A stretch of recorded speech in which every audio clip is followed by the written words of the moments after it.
Chile se organizó después de la Guerra de Independencia. La Guerra de Independencia fue una guerra civil entre chilenos, algunos partidarios del rey, otros partidarios de la patria, algunos partidarios del Imperio Español, que era muy razonable ser partidario del Imperio Español, y otros partidarios de la independencia, porque veíamos que el Imperio Español había colapsado cuando fue invadido por los franceses.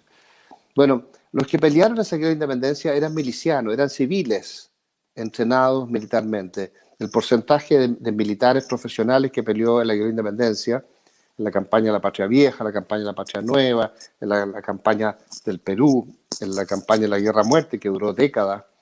Todas estas campañas, que fueron como 4 guerras, la guerra de independencia fue una cosa muy larga y muy compleja, fueron los civiles los que se enfrentaron con sus armas para imponer sus condiciones. Y el país después entra a un proceso de intento de organización, que es un periodo que se llama el periodo de anarquía. A otros no les gusta ese nombre, pero lo que quiero decir con esto es que entre el año 1820 y 1830 se intentaron varias cosas, algunas más democráticas, otras más autoritarias, y finalmente resultó el gobierno impuesto por la Guerra Civil de 1830, cuando Joaquín Prieto derrota a Ramón Freire.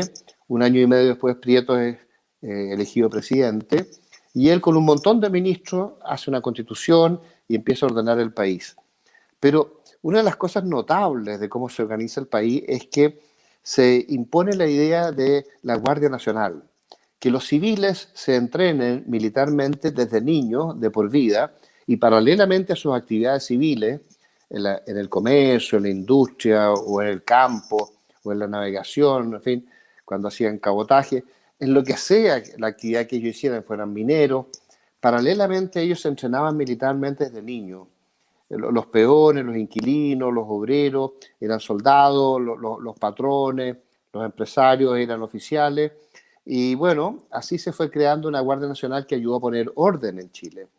Y esa Guardia Nacional fue clave para darle estabilidad a Chile durante un siglo. Es cierto que hubo 3 guerras civiles, el año 51, el año 59 y el año 91, 1891.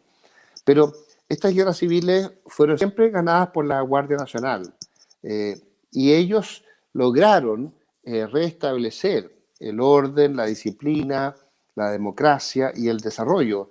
Durante ese periodo de 100 años, Chile lo único que hizo fue crecer, crecer, crecer en orden, excepto estas interrupciones, siempre creciendo. Y la crisis vino en el siglo XX, a partir de la crisis mundial, de la Primera Guerra Mundial, y después la Guerra Mundial, la crisis de 1830. Ahí vino una gran decadencia.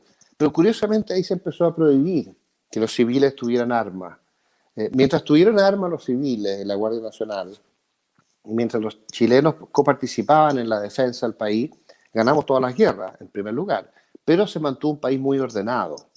Hoy día en Suiza, todos los seres humanos, incluso las mujeres, son parte del ejército suizo. Y las armas y los fusiles de guerra los tienen en su casa.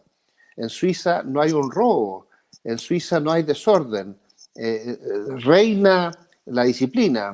Lo mismo que en Suecia, o en Israel, o en Finlandia. Entonces nosotros hemos perdido ese sentido de que los civiles deben coparticipar en la defensa. En Estados Unidos existe la segunda enmienda que le permite a la gente tener armas. Por eso que es muy difícil para los comunistas y para los globalistas en general imponerse en Estados Unidos y pasar a llevar todos estos derechos de autodefensa de la sociedad. Pero en Chile nos están tratando de prohibir que los civiles tengan armas o tengan acceso a las armas o puedan usarlas, y mucho menos la Guardia Nacional. No existe la Guardia Nacional, solamente un ejército profesional, que ellos, en la medida que controlan ese ejército profesional, neutralizan el país, porque la sociedad no tiene armas como la tenía en el siglo XIX y a principios del siglo XX con la Guardia Nacional. Fíjate que en el año 1830, con una crisis, 1930, la crisis mundial, se produjo una serie de revoluciones, incluso socialistas, incluso el ejército tuvo revoluciones socialistas en los años 30, 31. Y los civiles tuvieron que organizar un ejército para restablecer el orden, que se llamó la Milicia Republicana, que fue, en cierto modo, amparada por Arturo Alessandri cuando vuelve al gobierno en el año 1932.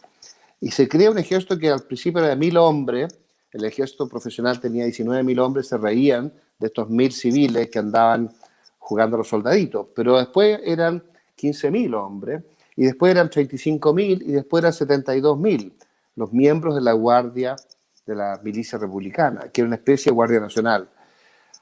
Un ejército de civiles. ¿Para qué?